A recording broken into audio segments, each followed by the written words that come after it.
Usad pagong naman ang daloy ng trapiko ngayon sa ilang bahagi ng EDSA kasabay ng road reblocking activities ng DPWH.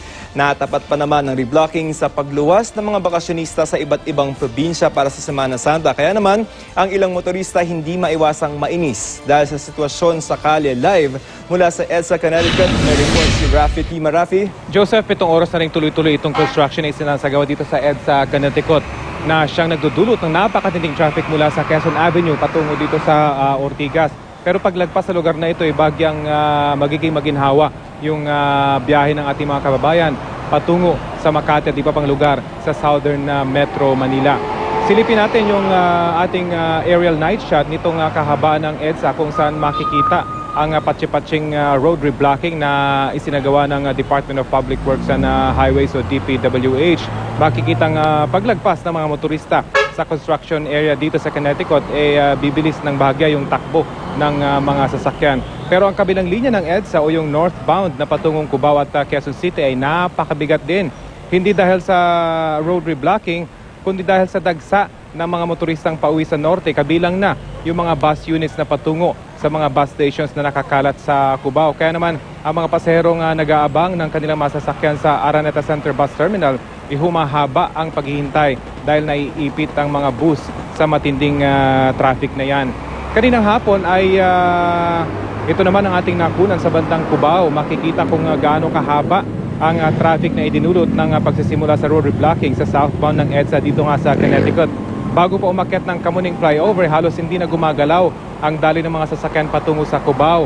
Pero bahagi rin ng pagsisikip na yan dahil sa mga bus units na galing sa norte at dumadaan sa kanilang mga bus stations sa EDSA Cubao.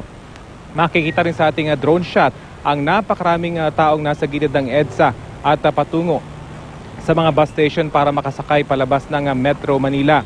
Kitang-kita rin ang pagbalagbag ng ilan sa mga bus na nagsasakay at nagbababa ng kanilang mga pasahero sa EDSA Cubao Service Road na lalo pang nagpapasikip sa daloy ng mga sasakyan sa EDSA southbound. Ayon sa MMDA ay unang isasagawang road reblocking sa southbound ng EDSA yung patungo Makati. Kabilang dyan ang bahagi mula Roosevelt hanggang Quezon Avenue, ang bahagi mula Annapolis, Connecticut, Mega Mall hanggang Guadalupe Bridge, bahagi mula Guadalupe Bridge hanggang Evangelista sa Makati at bahagi mula Zamora Street hanggang Rojas Boulevard sa Pasay. Inaasahan itong matatapos sa Biyernes. Matapos ang southbound ay isusunod naman ang northbound na Huwebes ng gabi. Sisimulan nakabibilangan ng EDSA sa pagitan ng Evangelista Street at Guadalupe Bridge sa Makati, ang bahagi sa pagitan ng Guadalupe Bridge at White Plains sa Quezon City, ang bahagi sa pagitan ng Gate 3 at Gate 2 ng Camp Crame at ang bahagi sa pagitan ng Quezon Avenue at Roosevelt Avenue sa Quezon City.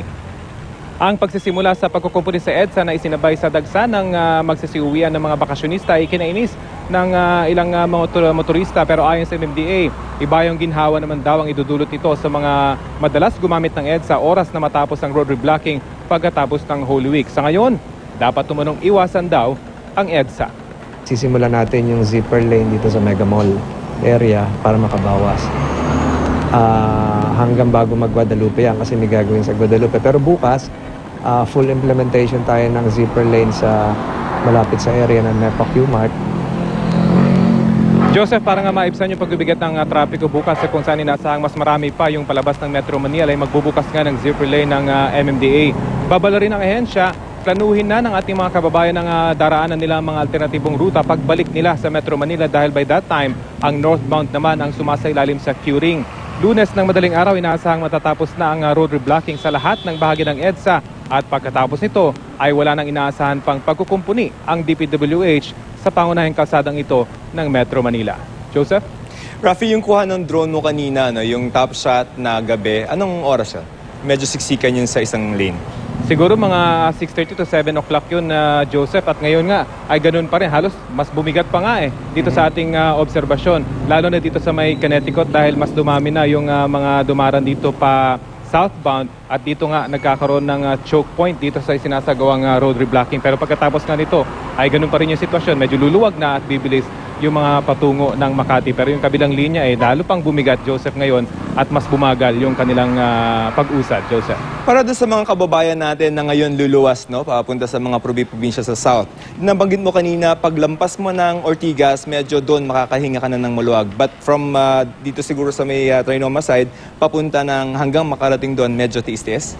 Yes, Joseph, medyo tiis muna. At para sa mga medyo kabisado, itong EDSA at yung kanilang mga alternative route ang pwedeng daanan, siguro doon muna kayo dumaan. Bagamat tuloy-tuloy naman, Joseph, mabagal nga lang yung pag-usad nitong trapiko dito sa EDSA.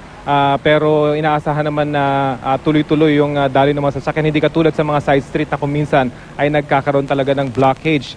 Matataunan mo yun kapag hindi nagbigayan yung mga sasakyan sa mga side street. Talagang hindi gagalaw. Pero dito naman sa EDSA, bagamat mabagal, ay tuloy-tuloy naman yung daloy ng mga sasakyan. Okay, maraming salamat, Rafi Tima.